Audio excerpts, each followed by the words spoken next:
Join me on day 9 and 10 of our Disney World holiday.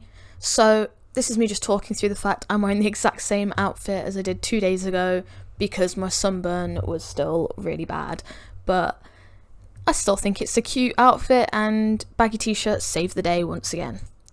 So first we were headed to Animal Kingdom. Now, I have a bone to pick with Animal Kingdom. Last time we came it was the quietest park we went to. This time it was the busiest, so we thought, hey, we'll leave it till this point in the holiday. We don't need to be there for full days. It didn't go to plan. We didn't get everything done, but I digress.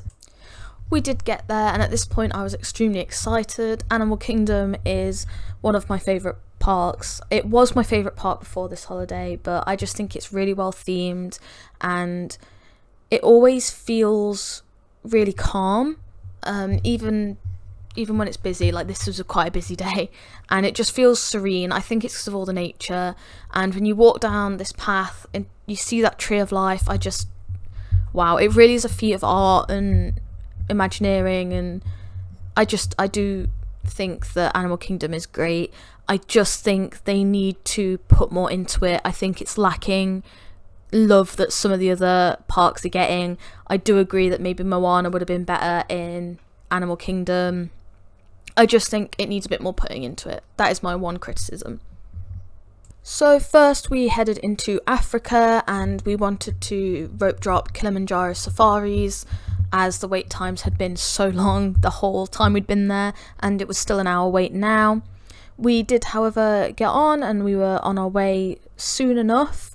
The queue for this is outside, so do be warned.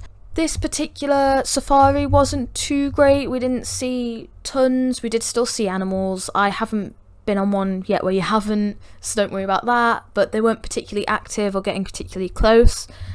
I will say we went on it in the rain later on in the trip, and that was absolutely brilliant, and I highly suggest doing it. They do still run in the rain, and the animals are so much more active because they're cool.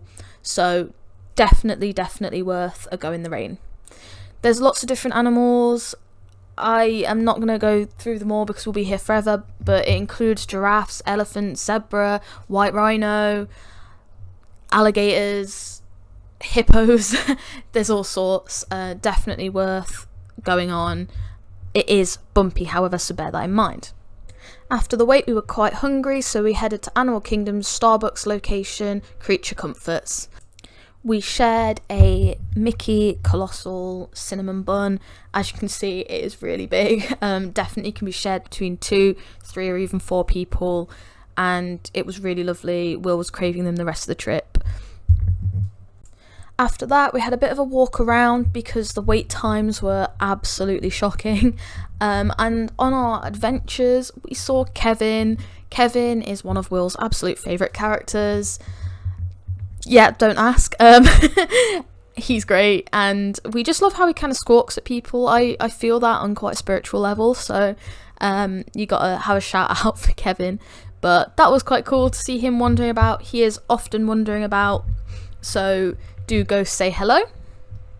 I say he, obviously Kevin is a she, but we're not here for genders, so it's fine. We'll just carry on. As I said, we were wandering around. This is the good thing about Animal Kingdom. If the queues are long, there is plenty to do otherwise. There's the gorilla trail. There's little animal enclosures dotted around like this one. So yeah, there's things to do, but the ride wait times get really high because there isn't very many rides. So after that, we headed towards Everest. We'd been trying to get on this all morning, and the times had been horrific. But they'd got down to half an hour, so we thought we'd go, but it was too hot, and we couldn't wait in the outside queue for that long, so we headed to our reservation at Rainforest Cafe. We were delayed for a little bit and had to wait in the shop. We got in eventually, and our server was lovely, and we brought these really cool mocktail, like fancy glasses. I don't know what they're called, but they did say Yak and Yeti, even though we were in Rainforest Cafe, so that was a bit confusing when we got home. We were also sat next to the elephants, which I named them Kevin for Will and Gerald, because why not? So I will link what we ate below. At this point, me and Will were actually feeling quite ill. I think we got a little bit of heat exhaustion, to be honest. We were really quite ill, so I didn't film for the rest of the day, but it was a really nice meal and it was a nice reservation. It was very loud in here though for my neurospicy friends, so bear that in mind. After this, we went back to our hotel and we got changed and freshened up to make ourselves feel a bit better, and we headed into Hollywood Studios. We were still trying to get Rise done. Luckily, we did manage to get it done, and that took up the rest of our afternoon. And just like that, that was our last time at Hollywood. So I waved goodbye with a tear in my eye and said, I will see you soon. So that takes us on to day 10. We decided to go to Epcot for a calming day, just eating and drinking and chilling. We used our early entry to go on Frozen again, and then we headed to Germany to the caramel shop. This place smells amazing and all the treats look delicious. Definitely check it out. Reveal. Single cookie reveal yourself, except it's not single. Oh my goodness. Look at that. Oh. Right, go on.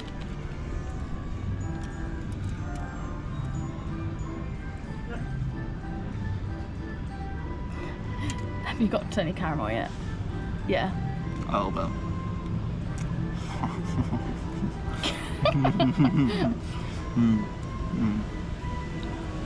This is a bit of me.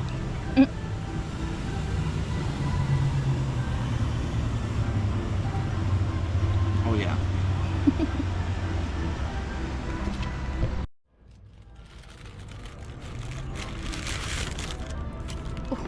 Oh my. It's already melting. Oh Quick. my gosh. Quick. Get it down, yeah. Whoa. Distracted by the water, sorry. Okay. Oh, it looks soft.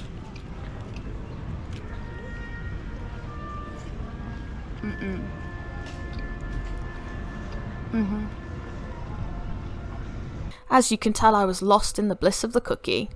So the plan is, we're going to walk around World Showcase, currently in Germany, and we're going to look in some shops because we've got some presents to pick up. Preferably with a drink because it's warm already. It's only 10:30 and it's very, very warm. Then we're going to do a couple rides depending on wait times. Hopefully living with the land, and we love Seas with Nemo and Friends. We have to visit. It's just, I'm obsessed with it. And then we're gonna go to Port Orleans French Quarter to hopefully get some beignets, and then we're gonna head back because tonight we have the is it the H2O? I don't know. Some kind of glowing H2O something. It's like the extra few hours at Typhoon Lagoon. We've been under budget the last few days, so we thought we'd treat ourselves. So that's where we're headed. As we were headed round, we found this really lovely little art store where you can make your own glass souvenirs, and we thought it was really amazing, and we were really sad that we hadn't seen it earlier because we probably would have done it given the chance, but you have to have a few days available to get it shipped or to pick it up if you are an international visitor. We just spoke to a really, really lovely cast member about doing some glass art.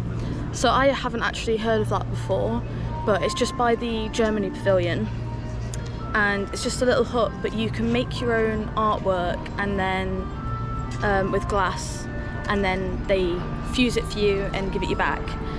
And it's from, I think it was from $19 up to $55-ish, around that range. But 7 of those projects were under $29, so I think that's really good comparatively for sort of Disney merchandise, especially something that you've made yourself. She said if you're in the US, it's free shipping to anywhere in the US, but if you're from outside of the USA, if you're in a resort hotel, they can ship it to your resort hotel, but it usually takes about a week, Monday to Friday. So really, really helpful. We're unfortunately only here a couple more days, or we may have done it, but definitely something to think about, and we're hoping next time we come we can have a go, because it looks really cool. I caught up with Will looking at the little model trains. They're very sweet, and the village changes depending on the time of year that you look at it. And here we have a wild Will watching the trains go by.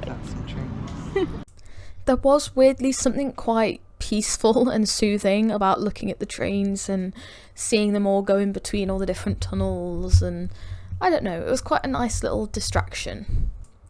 After that we went to the Italy pavilion to get something for my mum, and it was so stunning. I haven't been in Italy before because there isn't really much there. There's one like upper restaurant, but it's a really nice place to relax. I thought it was really beautiful, and we were kind of stood there going wow, wow, wow the whole time. I think this is a similar vibe to Morocco in that it's quite nice and quiet.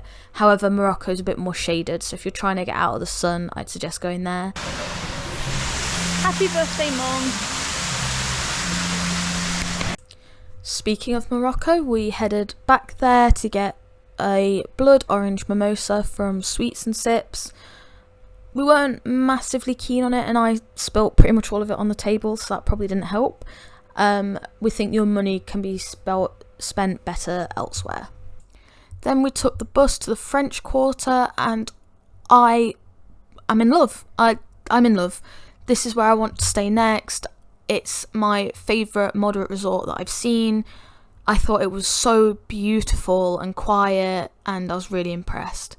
So then we got our beignets, because they're also the home of them, and they were so sugary and amazing, but very hot, so it took a while until we were able to try them. We had got the salted caramel sauce, and I would highly, highly recommend. Okay, I now completely get the hype. I was trying to figure out how to eat it gracefully. It wasn't happening, it's so covered in sugar, but oh my goodness, they are the most delicious thing I've ever eaten. And you think I'm making it up because I thought everyone was exaggerating. They are not. Make sure you get yourself some beignets. As for the actual French Quarter, it seemed really, really quiet and very close together, even though I'd heard it was quite spread out, and I just felt the vibe was absolutely immaculate. I loved the quick service restaurant, and I loved the shop, and the actual play area and pool were next to each other and very central. It was a really, really nice hotel. So after spending a while here, we got ready for Typhoon Lagoon. We are on our way to Typhoon Lagoon's after hours event. H2O Glow. H2O Glow. I'm really excited. However, I've mentioned before, I have chronic migraines. It just means I have lots of migraines a week, and they can be short, they can be long, it depends. And unfortunately, thank you. Unfortunately, I've started to get one. Hence why I'm wearing sunglasses when it's overcast. But hopefully I've got quite strong migraine meds, so I've taken some of them. They aren't like, they don't affect anything for going to water parks and things like that. I just can't like drive and things, but all good. Hopefully they kick in and we don't leave early, but that's the real of it. So see you all there. I will do a full video on the full experience of the after hours event, but here is some sneak previews of what happened. We were a bit crazy, we were giddy, we got caught in a storm, we danced about, we had a great time. Please watch the full video for the full extent. So that brings us to the end of day 10. I can't believe we have almost finished this vlog series. Thank you so much for those of you that have stuck with me, and I hope to see you for the last couple of days. I, again, I really feel honoured for every single person that subscribes. It does feel unreal to me, and I really do appreciate it. So I just want to say my thanks to you, and I will see you soon. Much love.